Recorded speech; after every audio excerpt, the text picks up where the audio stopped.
화재 발생 3일째에도 카카오는 일부 기능이 정상화되지 않았고 소상공인은 영업 차질을 호소했습니다. 무분별한 확장을 이어온 카카오의 관리 부실의 비판이 커지는데 윤석열 대통령은 독점에 따른 시장 왜곡엔 국가가 대응해야 한다고 했습니다. 쌍방울그룹의 외압 일반출 혐의를 수사 중인 검찰이 추가 압수수색에 나섰습니다. 직원 수십 명이 운반책으로 이용된 정황도 포착한 것으로 전해졌습니다. 선거법 재판을 앞둔 이재명 대표가 국가 역량이 정치 탄압에 소진되고 있다고 주장했습니다. 대선 때 이 대표를 지지했던 전재수 의원은 이 대표의 방산 관련 주식 투자를 정면 비판했습니다.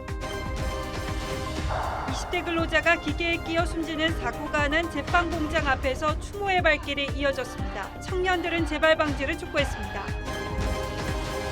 국내 최대 재건축 사업인 둔촌 주공아파트 공사가 6개월 만에 재개됐습니다. 내년 초 일반 분양을 진행할 계획입니다.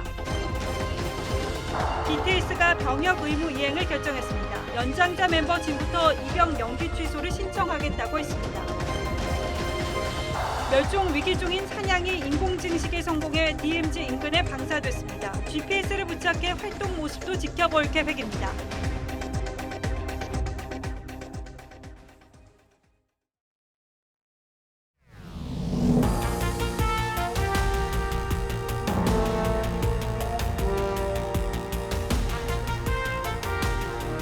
시청자 여러분 안녕하십니까? 뉴스9의 신동욱입니다. 지난 4월 동안 우리가 지금 누리고 있는 것들이 때로는 얼마나 엄청난 재난이 될 수 있는지 분명히 경험했습니다.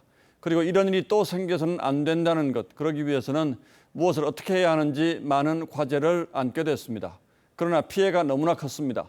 아직도 카카오의 일부 기능이 작동하지 않고 있고 이로 인해 생업에 지장을 받는 소상공인들도 적지 않습니다. 거기에 미치진 못하겠지만 메신저에 의존해온 개인의 일상 역시 아직은 다 정상으로 돌아오진 않았습니다. 카카오 데이터 센터 화재 후폭풍이 거세게 불고 있습니다. 오늘은 최윤정 기자의 보도로 뉴스9 시작하겠습니다. 다음 포털입니다. 메일 서비스를 누르면 여전히 접속이 안 돼 이메일 송수신이 불가능합니다. 카카오의 13개 주요 서비스 중에 다음과 카카오 이메일, 카카오톡 채널 등 일부 서비스는 아직도 복구 중입니다. 외부 파트너 회사랑 메일도 수신이 확인되지 않아가지고 재발송 요청을 하고 계셔서 상당한 업무 차질을 빚고 있습니다. 무료 서비스인 톡 채널로 주문을 받는 소상공인들의 피해도 이만저만이 아닙니다. 주말에는 하루에 20개 정도 예약이 들어오는 편인데요. 아예 상담 자체를 진행을 못해서 매출이 발생 안 하는 그런 피해가 있었습니다. 카카오 측은 유료 서비스를 중심으로 이용기간 연장 등 보상안을 내놨지만 무료 서비스에 대한 보상 계획은 아직입니다. 피해 신고 접수를 이번 주 중 시작할 예정이며 보상 대상 및 보상 범위에 대한 논의를 진행할 예정입니다. 소상공인 연합회는 피해 접수센터를 만들어 대응 방안을 마련하기로 했고 개인 피해자들은 집단 소송 움직임을 보이고 있습니다. 무료 서비스 이용자라고 하더라도 그 손해만 입증 가능하다면 위자료 청구 정도는 가능할 것으로 판단됩니다. 국민 대다수인 4,700만 명이 이용하는 카카오의 최장기간 장애로 소상공인들이 곳곳에서 입은 피해는 눈덩이처럼 불어나고 있습니다. TV조선 최윤정입니다. 이 엄청난 피해와 불편도 결국 작은 불씨에서 시작됐습니다. 그 원인을 찾기 위한 조사가 속도를 내고 있습니다. 당국이 불에 탄 데이터 센터에 CCTV를 확보해 정밀 분석 작업을 벌이고 있는데 일단 배터리에서 불꽃이 튀는 장면이 보였습니다. 자연 발화 가능성에 무게가 실리고 있는데 만약 그렇다면 이런 가능성을 사전에 전혀 몰랐는지 알고도 방치했는지가 쟁점이 될 전망입니다. 노도일 기자가 취재했습니다. 불이 난 판교 데이터 센터 지하 3층 전기실 모습입니다. 배터리를 보관하는 선반인 렉 5개가 모두 시커멓게 불에 탔습니다. 경찰은 CCTV 분석을 통해 지하 3층 전기실 배터리에서 첫 불꽃이 튄 것을 확인했습니다. 스파크 튀고 불꽃이 나서 바로 이제 소화 설비가 작동해가지고. 불에 탄 배터리는 리튬이온 배터리로 정전 등 비상 상황이 발생했을 때 전기를 공급하는 시스템인 이른바 UPS에 전기를 공급할 목적으로 설치됐습니다. 경찰은 오늘 2차 합동 감식에서 불에 탄 배터리와 주변 전기 배선 상황 등을 집중 확인했습니다.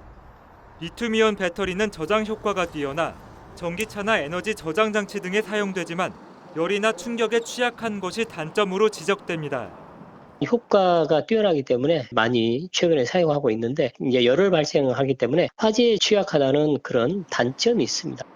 경찰은 배터리 과열이나 렉 주변 전기적 요인 때문에 불이 난 것으로 추정하고 있습니다. 경찰은 불이 난 배터리를 수거해 국과수에 정밀 의뢰한 뒤 정확한 화재 원인을 파악할 방침입니다. TV조선 노도일입니다.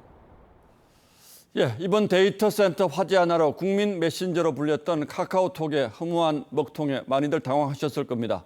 알고 보니 화재에 대한 대응도 미흡했고 데이터 백업도 지지부진했습니다. 4,500만 명 넘는 사용자에 걸맞지 않게 자체 데이터 센터도 없었습니다. 결국 민간 기업의 데이터 센터를 국가 재난관리시설로 지정하려는 움직임까지 나오고 있습니다. 장혁수 기자가 취재했습니다. 흔한 재난 상황인 화재를 예상하지 못해 어쩔 수 없었다는 카카오. 최대한의 어떤 그런 그러니까 리스크 시나리오를 세우고 준비했다고 생각했으나 화재라는 것은 워낙 예상할 수 없는 그런 사고였기 때문에 구글과 메타 등 주요 플랫폼 기업의 대응과는 너무 다른 모습입니다. 구글은 데이터 열 관리를 위해 센터 지반과 온도를 관리하고 연 2회 재해복구 훈련도 시행합니다. 같은 사고를 입은 네이버는 자체 데이터 센터를 통해 4시간 만에 서비스를 복구했습니다. 반면 자체 데이터 센터가 없는 카카오는 먹통이 계속됐습니다. 백업 등을 포함한 이원화 작업도 제대로 이루어지지 못한 겁니다. 백업을 하고 이런 비상 상황에 대한 대비는 반드시 해야 되지 않았냐. 이번 사태를 계기로 정치권에선 데이터 센터를 국가 재난관리시설로 지정하자는 목소리가 커지고 있습니다. 지난 2018년 KT 지사 화재 사건 이후 민간 데이터 센터를 재난관리 기본계획에 포함하자는 움직임이 있었지만 당시 카카오 등 인터넷 기업들의 반대로 무산된 바 있습니다. 하지만 안희한 대처와 관리부실이 전례 없는 먹통 사태를 부른 만큼 법안 재추진에 힘이 실릴 것으로 전망됩니다. TV조선 장혁수입니다. 정부 역시 카카오 먹통 사태를 심각한 문제로 보고 있습니다. 윤석열 대통령이 카카오는 국가기관통신망과 다름없다며 국가적인 대응 의사를 밝혔습니다. 국회도 이번 사고와 관련된 기업 대표들을 국정감사에 부르기로 했습니다. 이어서 박상현 기자가 보도합니다. 윤석열 대통령이 카카오 서비스 중단 사태에 대해 국가기관 통신망과 다름없다며 제도 정비를 지시했습니다. 시장이 왜곡되거나 더구나 이것이 국가 어떤 기반 인프라와 같은 정도를 이루고 있을 때는 저는 국민의 이익을 위해서 당연히 제도적으로 국가가 필요한 대응은 해야 돼. 130개 넘는 계열사의 4,700만 명의 사용자로 국내 메신저 시장 점유율이 87%에 달하는 카카오. 윤 대통령은 이번에 피해가 커진 원인을 공룡기업이 된 카카오의 독과점 문제라고 인식하고 사실상 국가 개입을 선언한 겁니다. 공정위도 오늘 카카오와 같은 플랫폼 사업자의 독과점 문제를 제재하는 규정 제정을 진행하고 있다고 밝혔습니다. 정부는 사이버 공격 가능성에도 주목하고 있습니다. 실제 카카오톡 설치 파일을 위장한 해킹 파일이 발견됐고 대통령실은 곧바로 사이버 안보 TF를 구성하기로 했습니다. 김성한 국가안보실장 주재로 사이버 안보 상황 점검 회의를 개최할 예정입니다. 책임 규명을 위한 국회의 움직임도 빨라지고 있습니다. 국회 과방위가 김범수 카카오 의장과 이해진 네이버 GIO, 최태원 SK 회장 등을 오는 24일 국정감사 증인으로 부르기로 했습니다. 다만 카카오 등 플랫폼 서비스는 국민 편익이 직결되는 만큼 효율적인 규제가 필요하다고 전문가들은 지적합니다. TV조선 박상현입니다. 사실 이런 사태를 전혀 예상 못했던 건 아니죠. 충분히 예상할 수 있는 일이었는데 아무 대책이 없었던 게 문제였을 겁니다. 때문에 이번에 대책을 잘 세우지 않으면 이런 일은 언제든 또 일어날 수 있습니다. 무엇이 문제였는지 그리고 어디를 어떻게 고쳐야 하는지 따져보겠습니다. 자, 홍영 기자, 이제 카카오톡은 전 국민이 다 쓴다 이렇게 봐도 무방하겠죠? 네, 국내 이용자만 4,700만 명이 넘는 국민 메신저입니다. 예. 네, 단순히 인구수와 비교하면 10명 중 9명은 쓴다는 얘기인데요. 카카오는 이런 막강한 이용자 수를 기반으로 사업을 확장해 왔습니다. 그러니까 메신저만 하는 게 아니라 사업 영역도 이제 안 하는 게 없을 정도로 무차별적으로 확장해 온 게 사실이고요.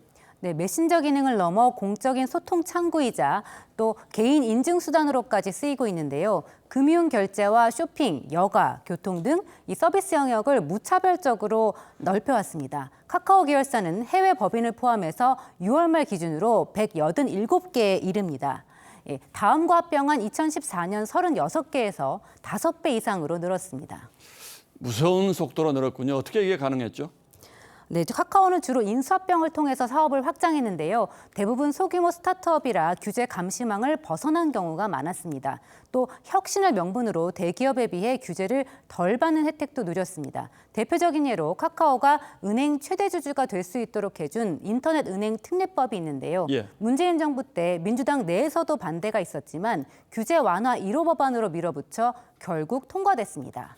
그러나 이렇게 사업을 확장하면서 사회적 갈등을 일으킨 경우도 많았잖아요. 네, 카카오는 무료 서비스로 이용자 수를 늘려서 이 시장을 장악한 뒤에 이 수익화하는 방식을 주로 써왔습니다. 미용실 예약과 대리운전 등 다양한 영역까지 손을 뻗치다 보니 이 중소사업자와의 갈등은 불가피했습니다. 골목 상권을 침해한다는 비판이 거세지면서 이 창업자인 김범수 이사회 의장이 지난해 국감장에 나와서 직접 사과하기도 했습니다. 영향력이 이렇게 막강해진 만큼 그에 걸맞는 사회적 책임도 져야 할 텐데 그렇지 못했다 이런 비판도 적지 않더군요. 네, 카카오는 법적으로 부가통신 사업자지만 이번 사태에서 확인됐듯이 사실상의 기간통신 사업자 역할을 하고 있는데요. 카카오가 독점적인 지위를 이용해서 거대 기업으로 성장하면서 이 재난과 재해에 대비하는 기본적인 책임은 외면했다는 비난을 피하기 어려워 보입니다. 전 국민의 공공재적인 성격을 가지고 있었다면 그 서비스 안정화에 정말 전력 투구했어야 되거든요. 그러한 점을 관가했다는 점이 이번 사태를 통해서 적나라하게 드러났고 그 점이 정말 카카오 입장에서 굉장히 뼈아픈 거죠. 사실상 공공재에 가깝다. 정부 행정 서비스도 카카오를 많이 이용하잖아요. 그렇다면 미리 관리 감독을 했더라면 더 좋았을 텐데요. 맞습니다. 코로나 병상을 배정하고 백신 접종을 알리는 등 많은 정부기관과 지자체들이 카카오 서비스를 활용하고 있는데요. 공공재 성격을 띈다는 점을 잘 알면서도 이용만 할 뿐 관리 감독하는 데는 소홀했다는 지적이 나옵니다. 자, 홍 기자가 지적한 부분들 들어보니까 뭘 어떻게 고쳐야지 앞으로 또 이런 일이 반복되지 않을지 답은 이미 다 나와 있는 것 같습니다. 자, 홍영 기자 잘 들었습니다.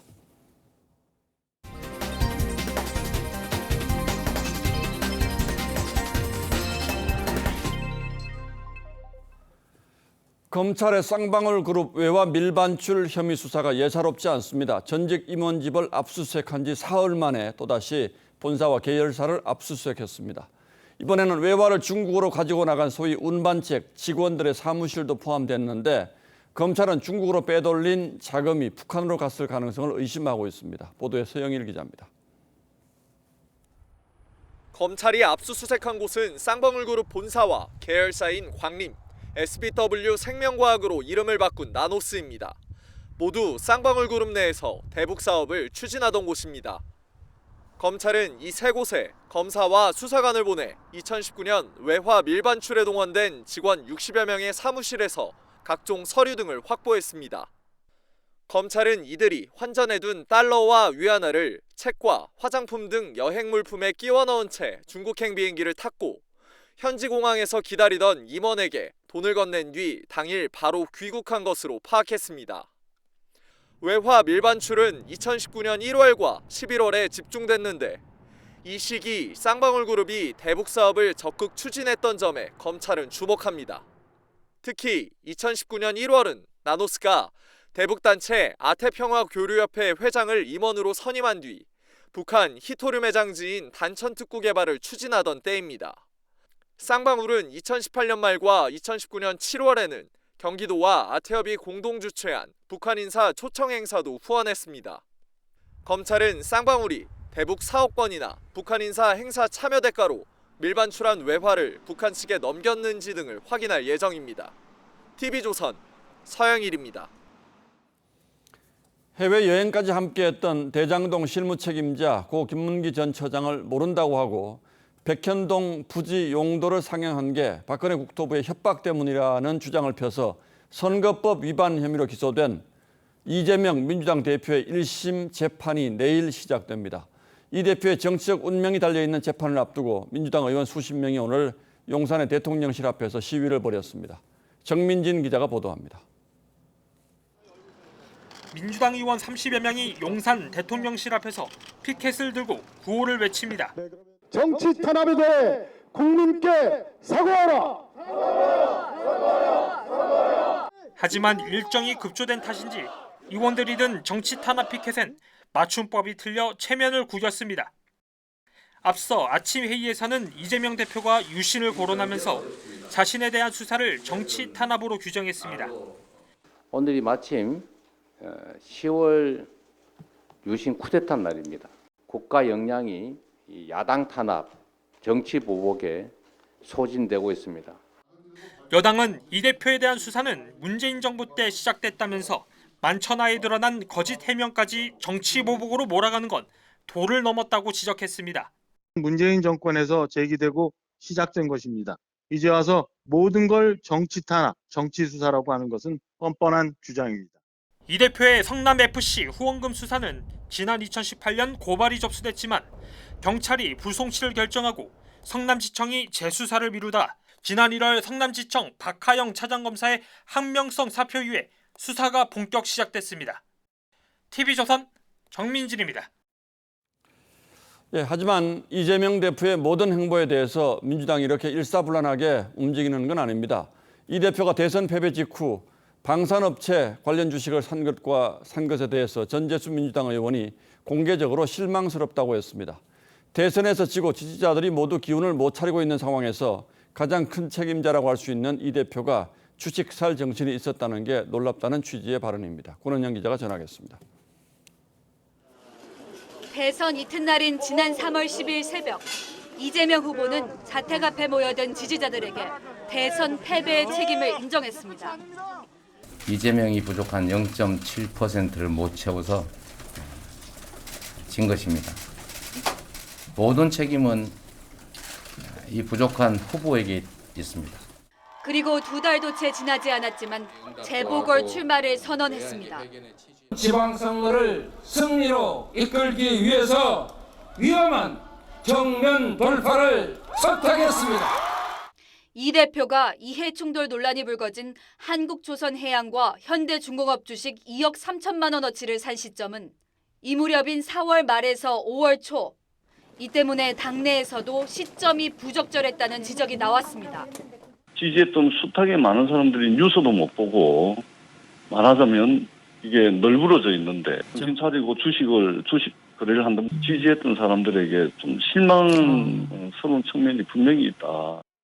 또 다른 민주당 재선 의원도 대선 패배 후 분해서 한 달간 눈물이 났었는데 주식 투자를 했다니 욕먹을 만하다고 지적했습니다.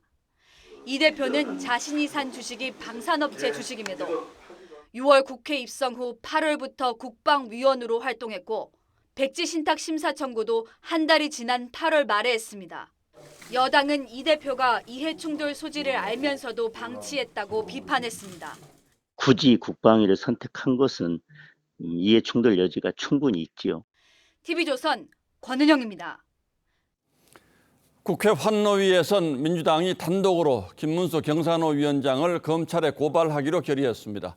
김 위원장이 국회에서 문재인 전 대통령을 김일성주의자라고 한 게 국회 모독에 해당한다는 게 민주당의 주장이고 반면 여당은 표현의 자유에 대한 이중잣대라고 반발했습니다. 보도에 최민식 기자입니다. 야당은 일사불란하게 김문수 경제사회노동위원장에 대한 고발을 밀어붙였습니다. 안건을 제안해 주시겠습니까? 네, 김문수 경산호 위원장의 고발의 건을 추가해 주실 것을 정식적으로 요청합니다. 의제로 성립되었습니다. 여당이 다수당의 횡포라고 반발하면서 언성이 높아졌고 다음에 반대하시는 의원님 이런 전해철 위원장이 투표를 결정하자 항의 표시로 위원장의 책상을 내려친 뒤 다수결 같은 게 뭡니까 이게 말이 되냐고 이게 왜 말이 안 돼? 여당 위원들은 전원 퇴장했습니다. 야당 위원 10명만 남아 반대 없이 김 위원장 검찰 고발을 의결했습니다. 김문수 경제사회노동위원장 고발의 건은 가결되었음을 선포합니다. 국민의힘은 김 위원장의 소신 답변을 고발하는 건 표현과 사상의 자유를 옥죄는 것이라고 비판했습니다. 또 고 신영복 교수가 북한의 지령과 돈을 받아 결성된 통역당에서 활동한 것은 역사적 사실이라고 반박했습니다. 월간 말지와 인터뷰에서 신용복은 전향선을 썼지만 사상을 바꾼다거나 동지를 배신하는 일은 하지 않았으며 앞서 김 위원장은 지난 10일 국감장에서 문 전 대통령이 신영복 씨를 존경한다면 김일성 주의자라고 했다가 퇴장당했습니다. TV조선 최민식입니다. 직권남용과 공문서 위조 혐의를 받고 있는 김명수 대법원장에 대한 검찰의 수사는 좀처럼 속도를 내지 못하고 있습니다. 김 대법원장은 2020년 5월 민주당의 탄핵 추진을 이유로 임성근 전 부장판사의 사표 수리를 거부하고서도 그런 적 없다고 했다가 그 바로 다음 날 녹취가 공개되면서 거짓말이 탄로난 바 있습니다. 그 거짓말을 계기로 수사를 받게 됐는데 당시 법원 행정처에서 핵심적인 역할을 한 조재현 대법관이 최근 검찰의 서면 조사를 거부한 것으로 저희 취재로 확인됐습니다. 어떤 내용인지 한송훈 기자가 단독 취재했습니다. 검찰은 임성근 부장판사가 사표를 낼 당시 법원행정처장이었던 조재현 대법관에게 최근 서면 질의서를 발송했습니다. 조 대법관은 답변을 거부하고 있는 것으로 전해졌습니다. 검찰은 2020년 5월 임 부장판사가 김명수 대법원장과 사직 관련 면담을 하기 전 조 대법관에게 사직 이유가 건강 악화라는 점과 김 대법원장과 나눌 대화 일부를 말한 것으로 보고 있습니다. 당시 법원행정처 차장이던 김인겸 가정법원장에게는 사직서도 전달했습니다. 김인겸 법원장은 검찰의 서면 질의에는 응했지만 지난 8월 소환 조사는 거부했습니다. 특히 김 법원장은 답변서에 임 부장판사로부터 진단서를 동봉한 사직서를 우편으로 받은 것으로 기억한다며 대법원장에게 직접 제출하라고 했다고 답한 것으로 알려졌습니다. 이는 김 원장에게 직접 건넸다는 임 전 부장판사의 주장과는 배치되는 부분입니다. 앞서 김 대법원장도 작년 2월 탄핵 문제로 임 부장판사의 사표를 수리할 수 없다고 한 적이 없다고 국회에 답변서를 제출했는데 하루 만에 녹취가 공개되면서 거짓말로 드러났습니다. 똑같고 이야기하면 지금 뭐 탄핵하자고 저래 나고 설치고 있는데 그거 내가 사표 수리했다고 하면 국회에서 무슨 이야기 듣겠냐 말이야. 그지? 검찰은 조재현 대법관과 김인겸 원장을 상대로 방문 조사를 비롯한 여러 조사 방안을 검토하고 있습니다. TV조선 한송원입니다. 한 제빵 공장에서 20대 근로자가 기계에 끼어 숨졌습니다. 가정 형편 때문에 사회에 일찍 나온 사회 초년생으로 가장이기도 했습니다. 공장 앞에 차려진 임시 분향소에는 추모 발길이 이어졌고 재발 방지를 촉구하는 집회도 열렸습니다. 청년들은 자신들 모두가 이 같은 문제의 당사자가 될 수 있음을 우려했습니다. 윤서아 기자가 보도합니다. 제빵 작업 중 숨진 23살 여성 근로자 A씨를 추모하는 임시 분향소가 현장에 차려졌습니다. 사고가 발생한 건 15일 오전 6시 20분. A씨는 작업 중 1m 높이의 기계에 몸이 끼었는데 같이 근무하던 직원이 자리를 비우면서 기계를 못 세워 목숨을 잃었습니다. A씨가 가족을 부양하려고 대학 진학도 포기한 채 생업 전선에 뛰어든 게 알려지면서 또래인 2030 세대 사이에 애석함을 드러내는 반응이 이어졌습니다. 인터넷엔 우리 모두의 문제라며 추모글이 줄을 이었고 저희 같은 알바생은 솔직히 자르고 다른 걸 구하면 끝이니까 동영상 하나만 보고 바로 실전에 투입된다든지 이런 적도 있어요. 경기 평택의 공장과 서울 SPC 본사 앞에서는 책임자 처벌을 요구하는 집회가 열렸습니다.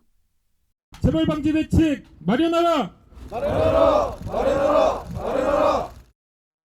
사망 사건을 방치하는 기업이 제대로 처벌받지 않으면 청년 노동자들의 죽음이 계속. 사고 공장은 중대재해처벌법 적용 대상으로 경찰과 고용노동부는 안전수칙 위반 여부 등을 조사하고 있습니다. SPC 측은 유가족에 사과하고 사고 원인 파악과 함께 후속 조치를 약속했습니다. TV조선 윤서입니다. 교육부 공무원이 정년퇴직을 1년 앞두고 자신이 설립을 주도했던 산하 기관장으로 자리를 옮겼습니다. 공모라는 적법한 절차를 거쳤다는 해명인데 퇴직 후 갈 자리를 직접 만들었다는 셀프 채용 논란은 피할 수 없어 보입니다. 윤수영 기자입니다. 충북 청주에 위치한 한국교육환경보호원. 교육부 산하기관으로 교육환경보호법에 따라 2018년 2월 설립됐습니다. 이곳은 교육시설이 들어설 입지나 학교 급식, 학생의 건강 상태 등을 조사하고 관리하는 기관입니다. 현재 원장 A씨는 교육부 출신으로 정년을 1년 남겨둔 지난해 말 공석이던 원장 공모에 지원했습니다. 이후 12월 원장으로 임명돼 올해부터 근무하고 있습니다. 경력 공백 하루도 없이 퇴직을 목전에 두고 기관장으로 재취업에 성공한 겁니다. 그런데 A씨가 해당 기관 설립부터 깊이 관여한 정황이 드러났습니다. 교육부 근무 당시 보호원 설립 검토 보고서에 결재권자였던 겁니다. 법령에 이제 역할이 나와 있거든요. 뭐를 하도록 그런 역할들은 수행을 했던 것 같아요. 기관 설립 후엔 보호원 운영과 조직, 내외부 의원 임명 등 업무 전반에 대한 결재도 맡았습니다. 전직 결재권자가 산하기관장으로 셀프 채용됐다는 논란이 있는 이유입니다. 보호원은 퇴직 공직자의 재취업을 제한하는 공직자윤리법 적용 대상에서도 빠져 있어 A씨는 취업 심사조차 받지 않았습니다. 이에 대해 A씨는 공모에 의해 적법한 절차를 거쳐 임명됐다고만 했습니다. TV조선 윤수영입니다. 정부가 포스트 코로나 대비를 위해서 국내 최초 감염병 전문병원 건립을 추진하고 있죠. 이 사업비는 고 이건희 회장 유족의 기부금에서 대부분 충당할 예정인데요. 당초 약정과 달리 이 병원 병상 규모가 축소될 것으로 보입니다. 정부가 마치 정부 예산처럼 일방적으로 사업비를 줄이면서 벌어진 일인데 박지영 기자가 좀 더 설명드리겠습니다. 오는 2027년까지 중앙감염병 전문병원이 건립될 미 공병단 부지입니다. 코로나 같은 팬데믹에 대비해 감염병 예방과 대응을 총괄하는 특화병원으로 사업비 대부분은 고 이건희 삼성전자 회장 유족의 기부금으로 충당합니다. 유족은 작년 4월 7천억 원을 기부했는데 복지부는 이 가운데 5천억 원을 150병상 이상 규모의 병원 건립에 쓰겠다고 유족 측과 약정했습니다. 기부자의 뜻에 따라서 최소 150병상 정도의 규모로 지으면서 세계적 수준의 감염병 전문병원이 좀 들어섰으면 좋겠다라는 기부자의 뜻이 있었기 때문에. 하지만 지난 8월 기재부의 적정성 평가 후 변동이 생겼습니다. 사업비는 4,650억 원으로 병상 규모는 134병상으로 줄었습니다. 유족 측과 약정한 150병상도 지키지 못한 건데 기부금 사용을 정부 예산처럼 기재부에서 검토해 사업을 일방적으로 축소시켰다는 비난이 나옵니다. 사업비를 줄이면서 남겨둔 기부금 350억 원에 대해 정부는 건설 부자재 인상 등을 고려한 예비비 성격이라고 설명합니다. 하지만 기부금에만 의존할 게 아니라 필요한 경우 예산을 투입해야 한다는 지적도 나옵니다. TV조선 박재훈입니다. 소위 명품이라 불리는 브랜드들이 매해 몇 번씩 가격을 올리다 보니까 이 온라인이나 해외 직구를 통해서 구매하는 분들 많은데요. 너무 싼 가격이면 가품인지도 따져봐야겠지만 유령 쇼핑몰은 아닌지 주의 깊게 살펴보셔야겠습니다. 피해 금액이 수억 원에 달할 정도입니다. 배상윤 기자가 피해자를 만났습니다. 지난 7월 한 온라인 명품 쇼핑몰에서 520만 원짜리 가방을 구매한 30대 남성 A씨. 백화점보다 10% 싼 데다 국내에 몇 점 없는 상품이라 선뜻 결제했지만 끝내 제품을 받지 못했습니다. 쇼핑몰 측에 환불을 요청했지만 차일피일 미루기만 했습니다. 기다려주면 처리하겠다 이런 식으로 반복하다가 마지막에는 오히려 화를 내더라고요. 그 이후에 카카오 프로필도 사라지고. 이 쇼핑몰은 지난 5월부터 명품을 최대 35% 싸게 판다며 송금을 유도했지만 소비자에게 상품을 배송한 건 단 한 건도 없었습니다. 이 오피스텔이 해당 사업장으로 등록돼 있었지만 실제로는 사무실을 운영하지 않았고 상주하는 직원도 없었습니다. 계약 취소 요구 건수만 601건으로 피해 금액은 최소 7억 5천만 원으로 집계된 상황. 급기야 공정위는 최근 해당 사이트를 폐쇄했습니다. 이런 조치는 역대 두 번째입니다. 기만적 방법을 사용한 소비자 유인 행위에 해당함이 명백하고 그 행위로 소비자에게 재산상 손해가 발생하였으며 공정위는 가격이 비정상적으로 저렴하거나 유통 채널이 의심스러울 경우 거래를 자제하라고 당부했습니다. TV조선 배상윤입니다. 정부가 공공기관 개혁의 강도를 높이고 있습니다. 재무실적 관리에 이어서 이번에는 경비를 1조 원 넘게 삭감하기로 했습니다. 그동안 공공기관의 방망 경영 사례로 꼽혔던 이 사내대출과 학자금 등 복리후생도 대폭 개선할 방침인데요. 자세한 내용은 송병철 기자가 보도합니다. 공공기관 파티는 끝났다고 했던 윤석열 정부.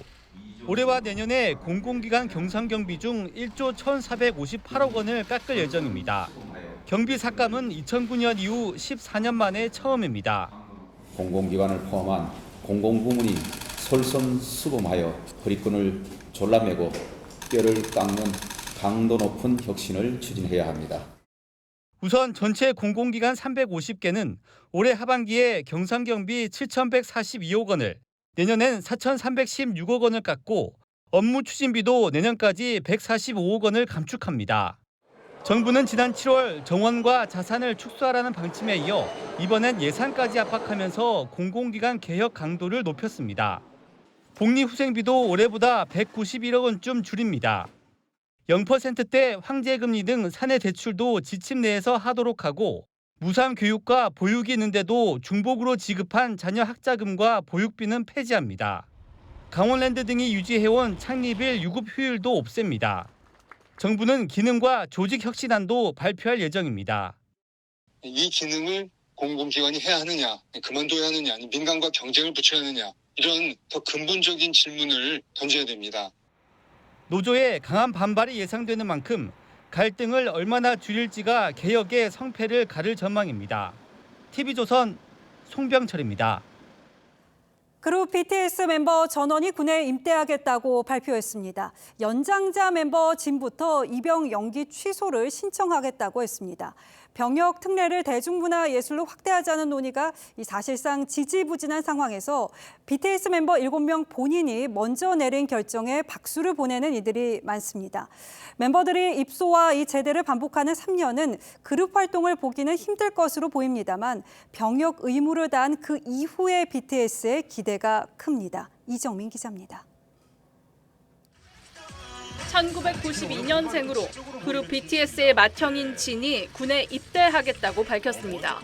소속사 빅히트 뮤직은 공식 입장문에서 BTS가 병역 의무를 이행하기 위한 구체적인 준비에 착수했다며 멤버 진이 이달 말 입영 연기 취소를 신청하고 다른 멤버들도 순차적으로 병역을 이행할 것이라고 밝혔습니다.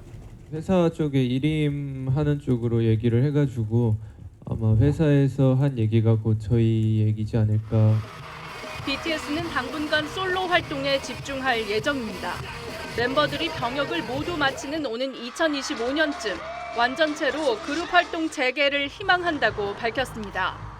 7명의 마음이 같고 또 여러분들이 저희를 믿어주신다면 저희는 앞으로 저에게 어떤 일이 있어도 굳건히 잘 이겨나가고 그동안 BTS의 병역 문제는 사회적 이슈가 됐습니다.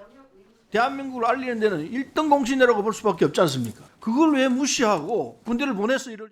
남진 원로 가수님은 월남전 연장했어요. 이번 결정으로 병역 논란은 일단락됐고 전 세계 팬들은 입대 결정을 존중하고 끝까지 기다리겠다며 지지와 응원을 보냈습니다. TV조선 이정민입니다.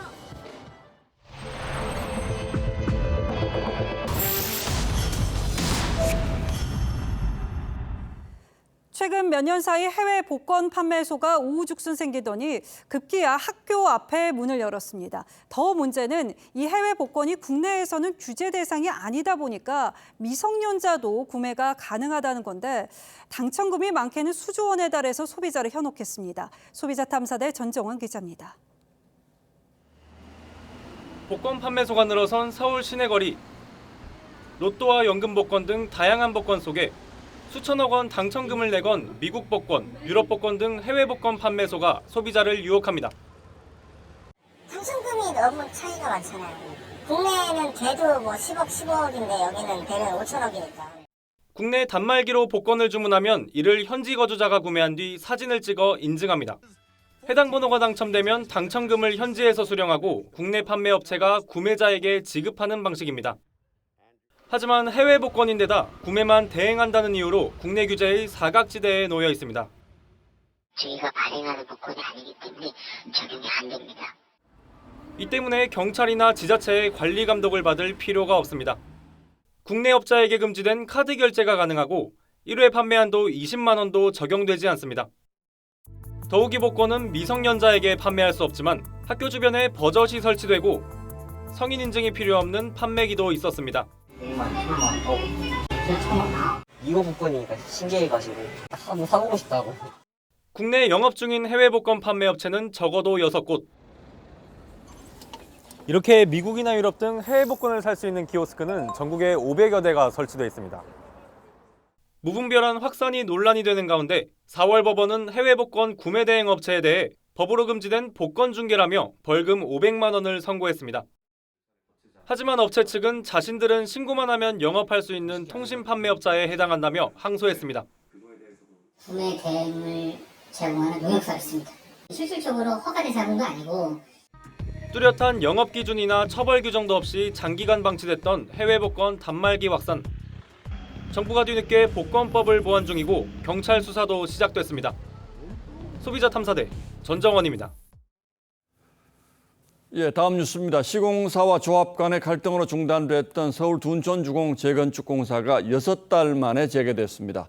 하지만 공사 지체로 공사비는 1조 원이나 늘어났고 부동산 시장이 냉각기에 들어가면서 단군 이래 최대 규모의 재건축이라던 이 사업의 셈법은 더 복잡해졌습니다. 그 자세한 속사정들을 김연아 기자가 취재했습니다. 유치권 행사를 알리는 현수막이 아파트 외벽에서 거칩니다. 재건축 조합과 시공사, 지자체 관계자들이 모여 공사 재개를 알리는 테이프를 자릅니다. 하나, 둘, 셋! 시공사와 조합 간 갈등으로 지난 4월부터 6개월간 중단됐던 둔촌주공 재건축 공사가 양측의 극적인 합의로 오늘 재개됐습니다. 준공과 입주에 지장이 없도록 저희 전 시공사업단은 최선을 다해서 2020년 2월 첫 삽을 뜬 이곳 사업은 12,000여 가구를 짓는 단군 이래 최대 재건축으로 꼽힙니다. 하지만 공사비를 5,600억 원 올려달란 시공사 요구와 조합 새 집행부 의견이 엇갈리면서 갈등이 시작됐습니다. 양측의 합의로 공사가 다시 시작됐지만 준공 일정이 1년 5개월 밀리는 사이 공사비가 1조 원 넘게 늘어 조합원의 추가 분담금이 가구당 1억 8천만 원에 달할 전망입니다. 조합원들은 크게 늘어난 분담금에 분양가를 올려 부담을 덜어야 한다는 입장입니다. 그래서 여러 가지 공사비가 많이 들어가고 있기 때문에 일분가가 조금 전에보다는 올라가지 않겠나 이런. 다만 분양가를 올릴 경우 청약자의 중도금 대출이 막힐 수 있는 데다 최근 청약 한파도 이어지고 있어 진통이 예상됩니다. 4,700여 세대를 모집하는 둔촌주공 일반 분양은 이르면 내년 1월 시작될 전망입니다. TV조선 김예나입니다. 오늘 우리 증시는 뉴욕 증시 폭락과 카카오 먹통 사태 등 나라 안팎의 악재가 겹치면서 롤러코스터 장세였습니다. 코스피가 간신히 2200선을 지키긴 했습니다만 금융시장은 당분간 가시밭길을 피하기 어려울 걸로 보입니다. 김지아 기자입니다. 먹통 사태 이후 첫 주식 거래일을 맞은 카카오. 시장의 우려처럼 주가는 크게 요동쳤습니다.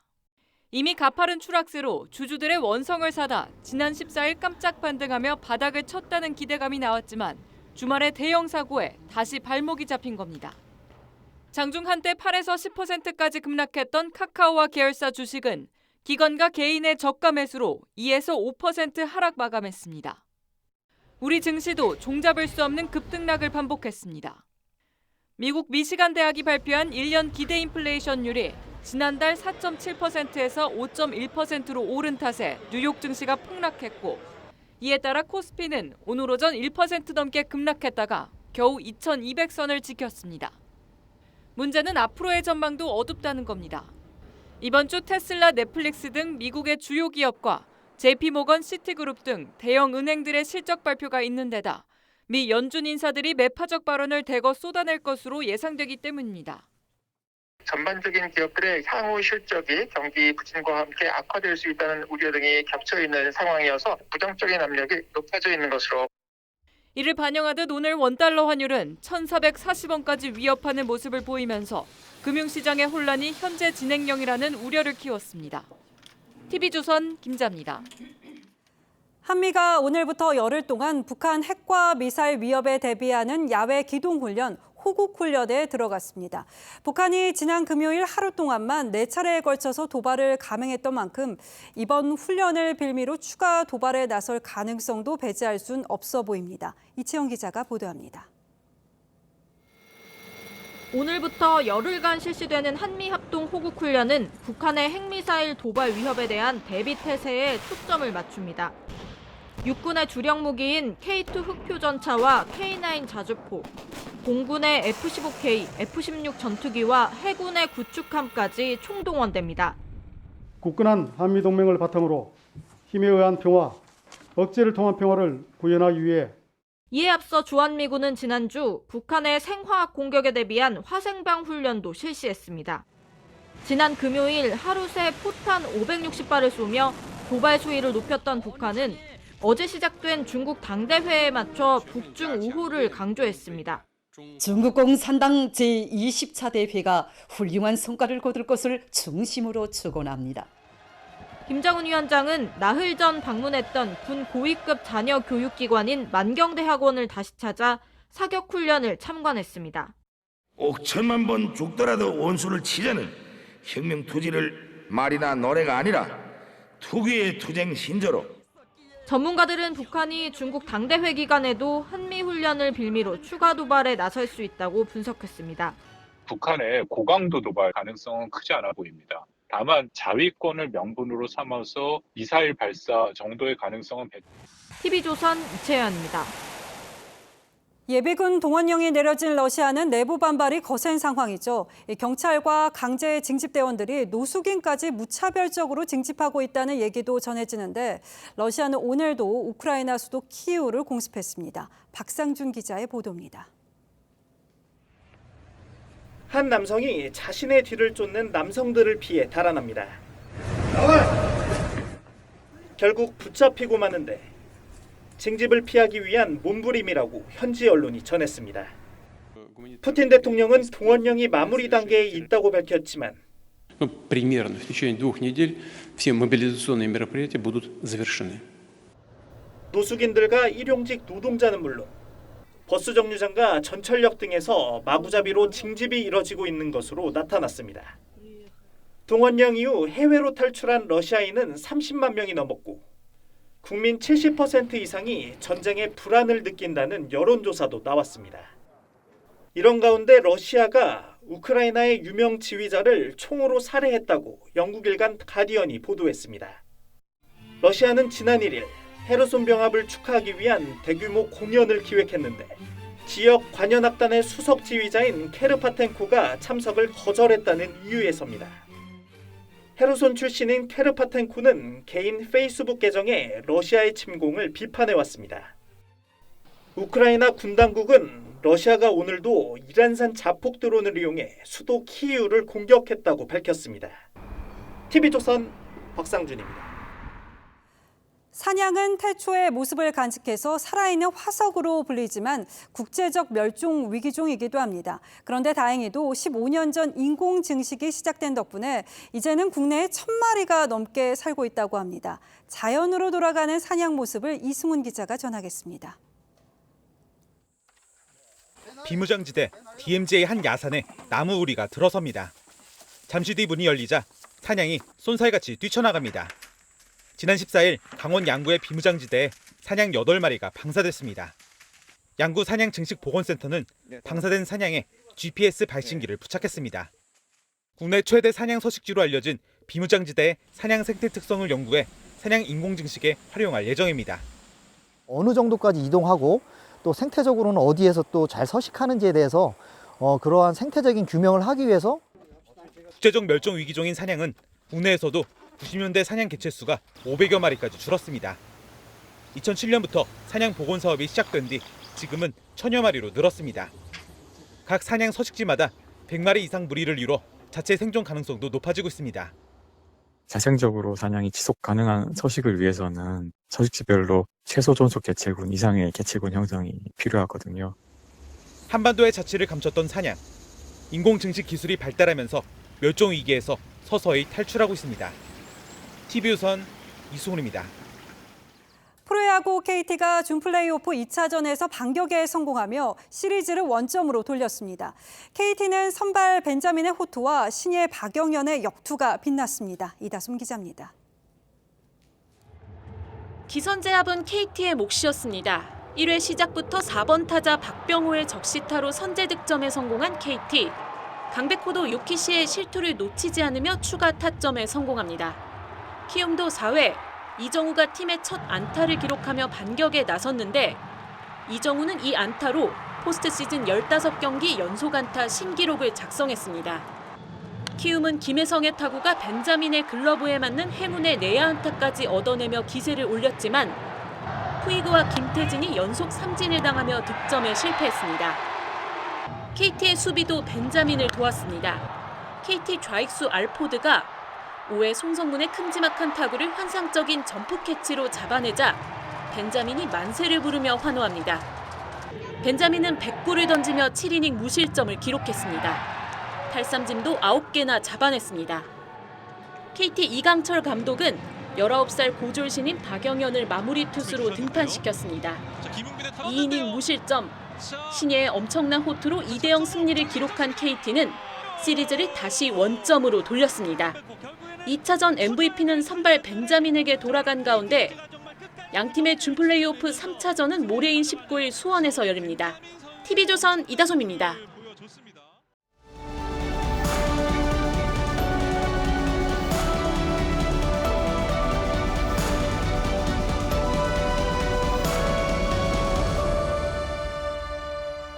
Instruments are going haywire. Radar is down. We're flying blind out here. Do you copy? 전기를 자유자재로 다루는 악당이 화려한 뉴욕의 야경을 순식간에 암흑으로 바꿔놓습니다. There's got to be some kind of blackout plan, right? 2003년 뉴욕은 정전으로 원시와 야만의 도시가 되었습니다. 휴대전화는 먹통이고 항공기와 지하철이 멈추고 신호등은 꺼졌습니다. 사람들은 어둠 속을 몇 시간씩 걸어서 귀가했습니다. 수돗물이 끊기고 하수가 역류하고 가게들은 약탈당했죠. 인공지능 로봇과 자동차, TV까지 모든 전자제품들을 인터넷으로 연결하는 스마트시티 전시장입니다. 갑자기 정전이 되고 모든 것이 작동을 멈춥니다. 모처럼 라스베이거스에 내린 비가 누전을 일으키면서 스마트시티는 다크시티가 되어버렸습니다. 미국의 저술가 존 캐스티는 세계를 위험에 빠뜨릴 11가지 사건을 X 이벤트라고 불렀습니다. 그중 맨 앞에 꼽은 것이 네트워크 오류로 인한 디지털 암흑입니다.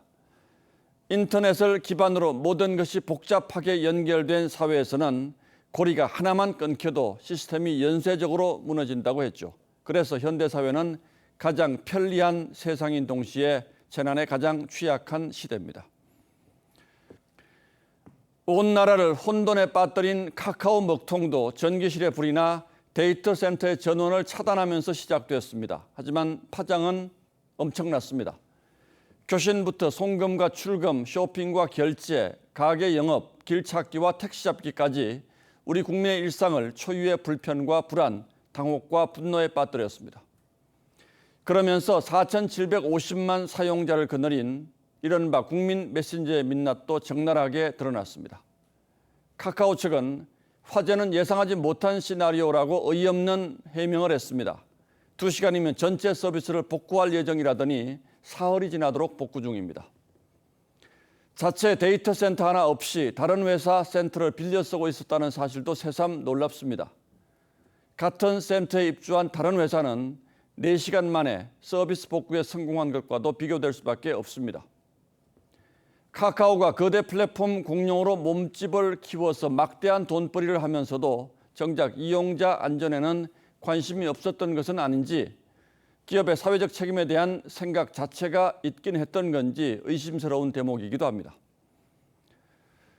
카카오 사태는 디지털로 연결된 초연결 사회가 얼마나 취약하고 한 번 무너지면 얼마나 큰 재앙이 닥치는지 절실하게 보여줍니다. 그 재앙을 가리켜 IT 정전, 디지털 블랙아웃, 사이버 아마겟돈이라고 부르죠. 우리는 이번에 그 암흑의 세계를 봤습니다. 하지만 이제 시작일 뿐이죠. 때문에 기업이 사회적 책임을 다하지 못한 걸 질책하는 데 그칠 게 아니라 이제는 국가적 차원의 대책 마련이 절실합니다. 온라인 플랫폼의 독과점 폐해에 대한 근본적인 성찰 역시 필요할 것이고요. 10월 17일 앵커의 시선은 국민 메신저의 배신이었습니다.